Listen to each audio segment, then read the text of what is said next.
Le point suivant concerne l'approbation du plan local d'urbanisme de la commune de Coinches. Je vous rappelle que c'est le deuxième plan local d'urbanisme déjà lancé que nous avons à adopter. Le premier étant celui de Saint-Michel-sur-Meurthe, qui était bouclé quand l'agglomération s'est créée. Je donne la parole à M. Jean-Luc Bévérina, vice-président délégué à l'urbanisme. Oui, merci David. Ça marche? Oui. Oui, donc le deuxième exercice après celui de Saint-Michel, effectivement. Donc je rappelle quand même que le conseil municipal de la commune de Coinches a prescrit l'élaboration de son PLU le 19 mars 2012.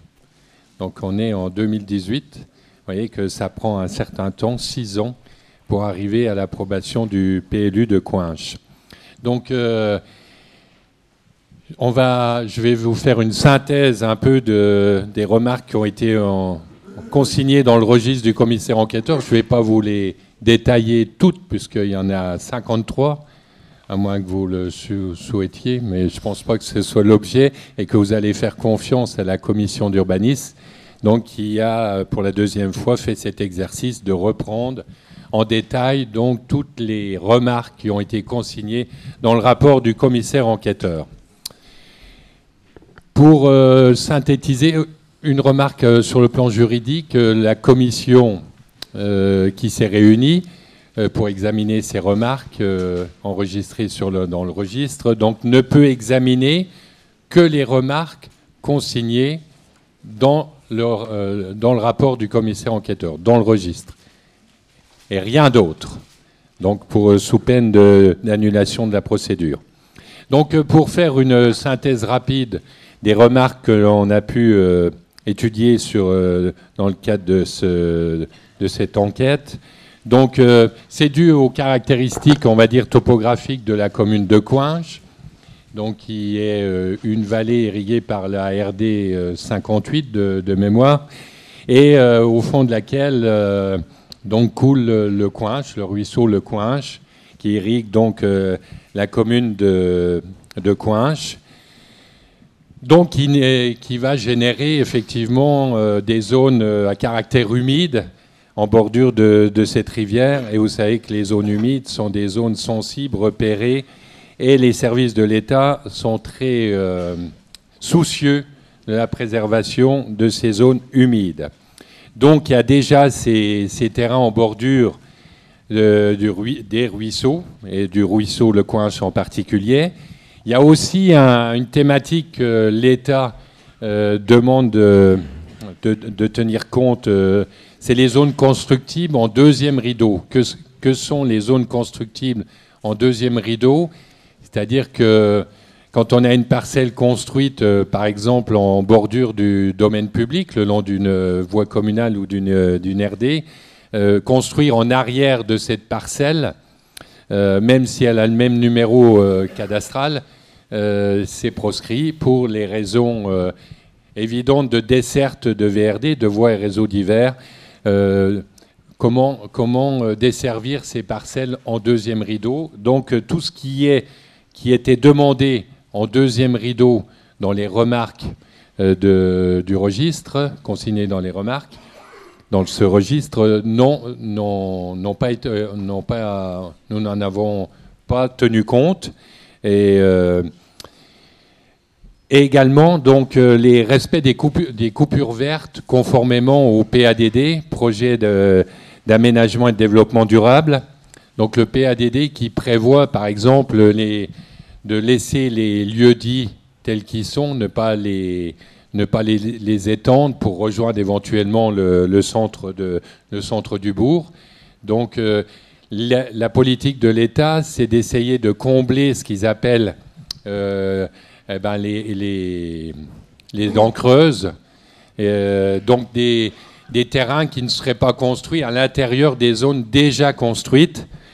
Alors bien sûr que l'ensemble des maires que nous sommes, on n'a pas toujours la maîtrise foncière de ces dents creuses et qu'on ne peut pas obliger les propriétaires de ces terrains à vendre obligatoirement leurs parcelles. Mais c'est une volonté de l'État de ne pas, entre guillemets, gaspiller des zones, par exemple des zones agricoles ou des zones vertes, pour y bâtir, alors qu'il y a des terrains disponibles à l'intérieur des zones urbanisées. C'est très théorique, ça, mais c'est la volonté de l'État.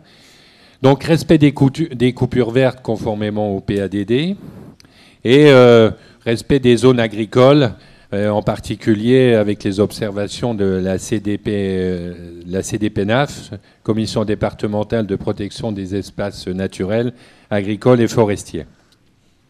Voilà, donc sur tous ces 53 remarques, donc en accord avec la commune, après avoir consulté la commune et les services, les différents services, et en particulier les services de l'État, les services de la DDT.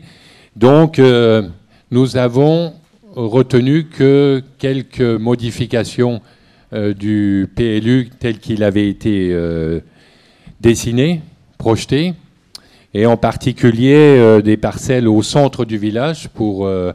Donc, nous avons réduit la coulée verte qui était programmée au centre du village pour donner la possibilité de construire et pour densifier ce centre de la commune. Et toutes les zones, également quelques prises en compte de parcelles à vocation agricole pour les ramener près d'une exploitation agricole. Une zone près d'un hameau, le hameau du Gouteau, je crois, donc qu'on a laissé en zone constructible. Voilà les quelques modifications qu'on a pu prendre en compte pour donner raison à quelques demandes, prendre en compte donc ces quelques demandes. Toutes les autres, donc toutes celles qui étaient en zone humide, répertoriées zone humide, donc et en deuxième rideau, donc nous n'avons pas donné suite à ces demandes-là. Voilà ce qu'on peut dire sur les principales remarques que la commission urbaniste sur laquelle elle a pu se pencher et décider. Alors, ce PLU, donc normalement, donc si on doit approuver ce projet de PLU, et il sera tenu à la disposition du public à la mairie de Coinches et au siège de la communauté d'agglo de Saint-Dié-des-Vosges aux jours et heures habituelles d'ouverture. Et la présente délibération, si vous en décidez, fera l'objet d'un affichage en mairie et au siège de la communauté d'agglo de Saint-Dié-des-Vosges durant 1 mois. Elle sera exutoire dans un délai d'1 mois suivant sa transmission à Monsieur le préfet des Vosges, si celui-ci n'a notifié aucune modification à apporter au PLU. Ce qu'on peut dire par rapport à notre expérience Saint-Michel et Coinches, c'est que effectivement certaines demandes pourront être prises en compte, je dis, sous toute réserve. Vous savez que la communauté de communes, donc nous n'avons pas abordé ce point à cette séance, parce que pour des problèmes de disponibilité de personnes de notre assistant en maîtrise d'ouvrage, la Scalène, mais la communauté de communes a prescrit donc un PLUIH, et donc ce PLU, comme celui de Saint-Michel, seront à nouveau revus, et il y a quelques petites adaptations possibles dans le cadre de ce nouveau PLUIH.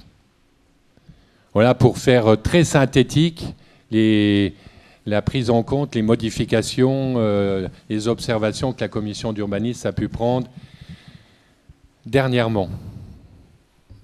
Est-ce que ça vous suggère des observations sur ce PLU de Coinches?